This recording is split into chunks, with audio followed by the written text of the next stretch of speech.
Okay, so now that we've gone over all the basics of your instrument and that you're also getting hopefully a little bit more comfortable with your bow, the next step is making sure that your violin is actually in tune.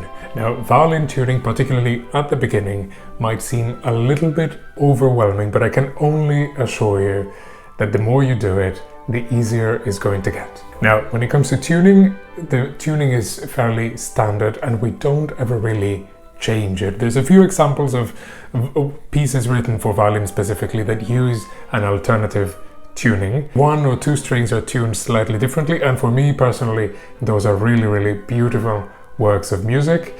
I'll be sure to share them with you eventually, but for all intents and purposes, the tuning never changes, and it's always going to be from lowest to highest, G, D, A, E, or if you'd like to use the Latin names of the notes, Sol, Re, La, Mi. Now, when it comes to actually tuning your violin, there's a few different ways in which you can do it. You can, for example, use one of these things. This is called a tuning fork. Maybe you might have seen it around. There's very different sizes and very different notes that they can produce, very different frequencies. But generally we use an A440 or A442. It depends, but both are fairly common. And the way you use this, I hope the microphone can catch it, but you're going to hit it against a solid surface. For example, it could be your own knee, your own hand, or preferably something that doesn't really hurt. So if I take, for example, my knee and I just hit this part of the tuning fork, you'll feel that it starts to vibrate slightly in your hand. And if after that you take the other end, you can place it in your ear, you can place it against any other surface that produces sound, and you're going to hear the frequency that it produces. For example, just by placing it on the violin, you can already hear the A440 in this case. Okay, so let's try that once again. You take the tuning fork, hit your knee with it, and then place it right on the bridge. And very faintly you can actually hear the La, the A that it produces. Then your next job would be obviously to then go to your violin, to the peg that corresponds to the A string, which is going to be this peg on the top right side, and then turn it to make sure that when you pluck the string, the sound that it produces is actually the same. That's one way of tuning your violin. Not the most convenient, not the easiest one, so I'd like to introduce you to another one, and that's this thing right here. Once again, you might have seen these ones going around. This is a metronome tuner, or tuner metronome, or both. They have both functions. If you use the metronome function, that's basically only going to give you a beat that you can follow along to make sure that you stay at the same speed while you play your piece. And if you use the tuner function, then you will see that it also starts producing sounds. And you can go all the way up to A and then make sure that you replicate the sound with your violin. Now, other than that, you can see here on the screen, I'll show you in a close-up in a second, it also has a little needle that moves up and down as you make sounds, and so you can actually bring it close to your violin and pluck your A string once again.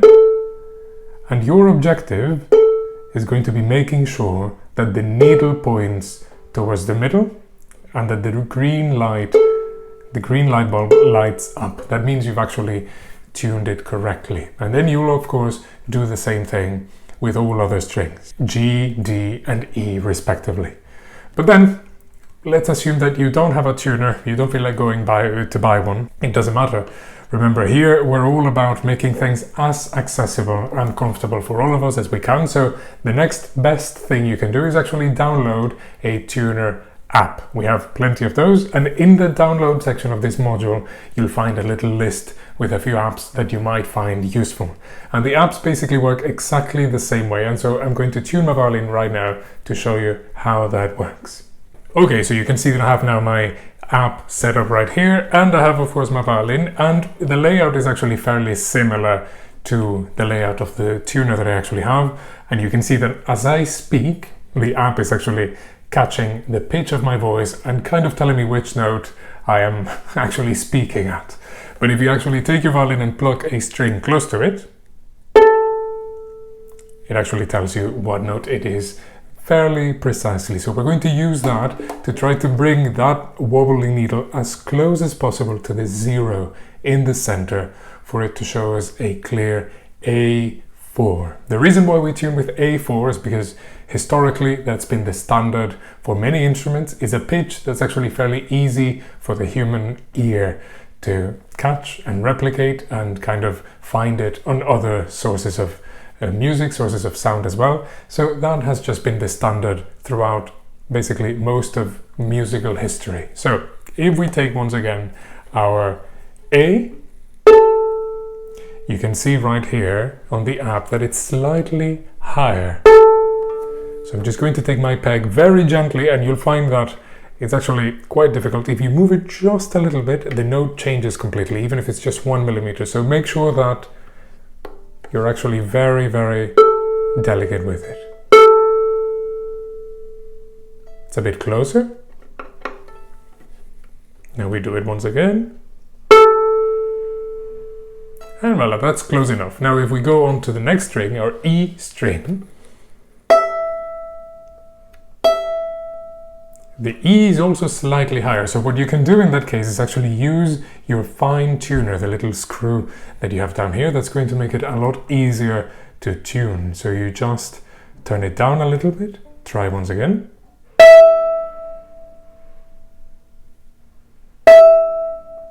I went too far, so now you bring it back up. No big deal.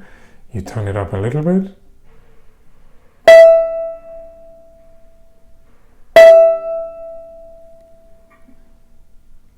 Slightly lower again.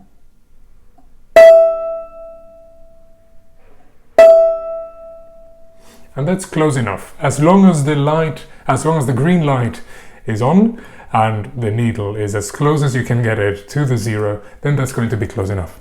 That's going to be good enough for the time being. But of course, the better you get at tuning and the better you get at actually playing your violin, and the more comfortable you feel actually interacting with your instrument and the bow at the same time, there's of course the better and most reliable and most convenient way to tune your violin, which I'm going to show you right now.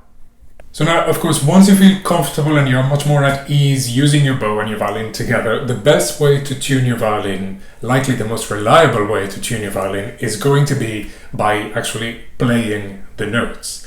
And that's why you actually see many violinists and many orchestras, before they actually start playing their pieces, they're actually tuning their violin while playing both with 2 strings at the same time. And the way that works is that you're going to find your A, and for that you can use a tuner, you can use a tuning fork like I said before, or just someone else who's playing an A for you, and you're going to make sure that your A matches theirs. And then you're going to tune all other strings in function of that A. So that means at all times you're going to have to play 2 strings at the same time. And it goes a little bit like this.